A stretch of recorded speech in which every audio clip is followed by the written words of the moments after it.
Hello and welcome to my newest video. This video is an update review of how my setup has evolved and a review of Harry Potter and the Deathly Hallows Part 2 all in one. So, I've cutted my first few videos with an app called KineMaster, and now I have a laptop here. It's an old laptop I bought from a friend for 10 euros, so it's not very good, it's a little bit crappy. For example, here the shift button is missing, and I've recently had lags where somehow the pointer for my PC wasn't there. Now he's there, luckily. And yeah, I have made a basic setup now. You have YouTube down the right corner, my album where I transferred all my photos on the PC. Here I have a cheap video editing program. If you have any recommendations, what I could use else, I would be glad if you could write it in the comments. Here I have OpenOffice, and yeah.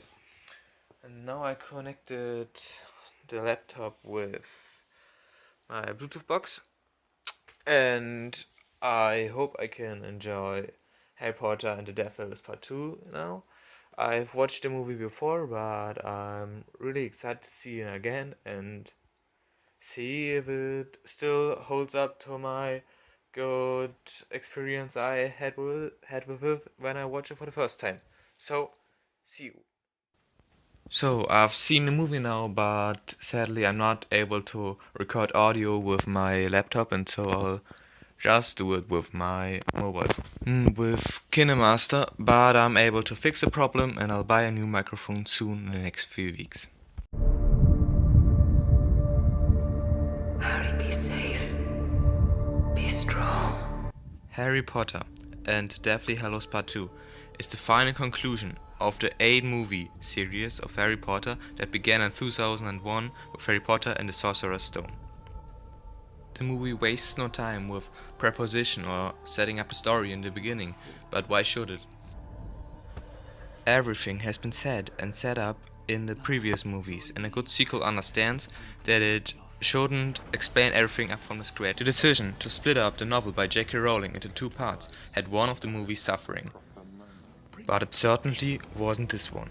The pacing of the movie is pretty fast, and there's one action scene after another. But the movie still gives us enough time to breathe out and to process the things we have just seen on the screen.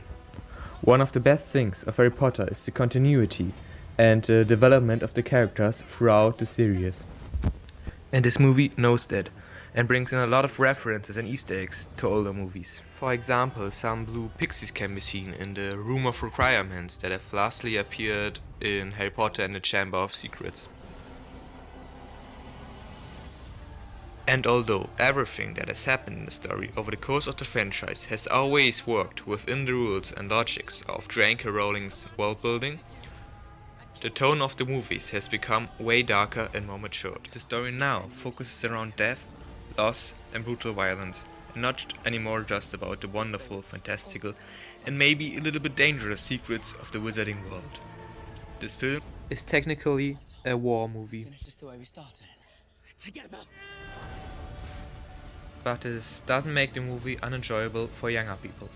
It still stays a blockbuster and entertainment cinema, and even though it touches deep emotions and has some turning points and twists at the end, for example the Always scene, which changes the way we experience Harry Potter when we watch it again, and still stays one of my absolute favorite movie scenes ever.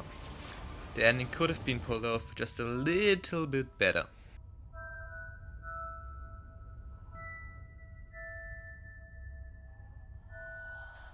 The soundtrack in this movie is one of the best in all the 8 movies of the franchise, with a more common use of the famous Hedwig theme and a new epic theme that is used when Professor McGonagall brings the armor to life. But you have allowed your friends to die for you rather than face me yourself. When it comes to camera positions, acting and cinematography, I have 0 complaints. There are some long and very creative tracking shots, and the CGI responsibles know what they are doing too. You just noticed how well the team works together and how close they've grown together over the past 10 years. That is something very special and unique. Not many actors have had the opportunity to play the same role for such a long period of time and grow up separately to the movies in real time. Only I can live forever.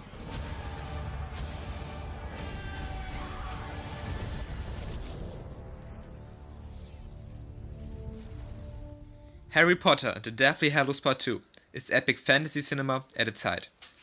It's the almost perfect finale of one of the greatest and most beloved large-scale stories of all time. The only problem of it are some very small logic inconsistencies, for example when the new actor of Krabby is black and not white anymore. But these little film mistakes don't really matter when you look at this amazing movie as a whole. And that's why I give it 91%. If you enjoyed my video, give it a like, and if you don't like it, comment down below why. And if you really like it, then follow me. Bye.